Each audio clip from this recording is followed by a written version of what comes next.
മേയറും MLAയും അവരുടെ അധികാരത്തിന്റെ ധാർഷ്ട്യം, അതുപോലെ പിണറായി സർക്കാരിന്റെ ഹുങ്ക്, KB ഗണേഷ് കുമാറിന്റെ അവഗണന, ഇതെല്ലാം ഏറ്റി നടക്കുന്നത് ഒരു സാധാരണക്കാരൻ മറ്റുള്ളവരുടെ ആ കുറ്റം ഏറ്റു പറഞ്ഞുകൊണ്ട്, സ്വന്തം തലയിൽ ഏറ്റുകൊണ്ട് മാപ്പ് പറഞ്ഞ് തടിയൂരാൻ തയ്യാറാകാത്തത് കൊണ്ട്, അതായത് അഭിമാനം ആരുടെ കാൽക്കീഴിലും കൊണ്ട് വെച്ചു കൊടുക്കാൻ തയ്യാറല്ലാത്തത് കൊണ്ട് മാത്രം മാറ്റി നിർത്തപ്പെടുന്ന ഒരാൾ.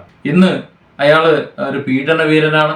എന്തൊക്കെ ആക്കാൻ പറ്റുമോ അതൊക്കെ ആക്കിക്കൊണ്ടിരിക്കുന്നു. ഇടയ്ക്ക് കള്ളനുമാക്കി, മെമ്മറി കാർഡ് കള്ളനുമാക്കി. യദുവിന്റെ അവസ്ഥ എന്ന് പറയുന്നത് ഇന്ന് വളരെ മോശമാണ്. 2 മാസം പൂർത്തിയാകുമ്പോൾ കഴിഞ്ഞ 27-ാം തീയതി മന്ത്രി KB ഗണേഷ് കുമാറിന്റെ ഓഫീസിൽ അദ്ദേഹത്തിന് ഒരു നിവേദനം കൊടുത്തിരുന്നു. തന്നെ ഒന്ന് ജോലിയിലേക്ക് തിരിച്ചെടുക്കണം, അല്ലെങ്കിൽ തന്നെ ജോലിയിൽ നിന്നൊരു ഒഴിവാക്കി തരണം.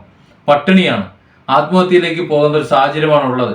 ഒരു കുട്ടിയുണ്ട്, വളരെ പ്രയാസത്തിലാണ്, വൃദ്ധരായ മാതാപിതാക്കളുണ്ട്, ഒന്ന് പരിഗണിക്കണം എന്ന് പറഞ്ഞിട്ട് 2 ആഴ്ചയായി. ഇതുവരെ KB ഗണേഷ് കുമാർ എന്ന് പറഞ്ഞൊരു മന്ത്രി അത് കണ്ടിട്ടില്ല.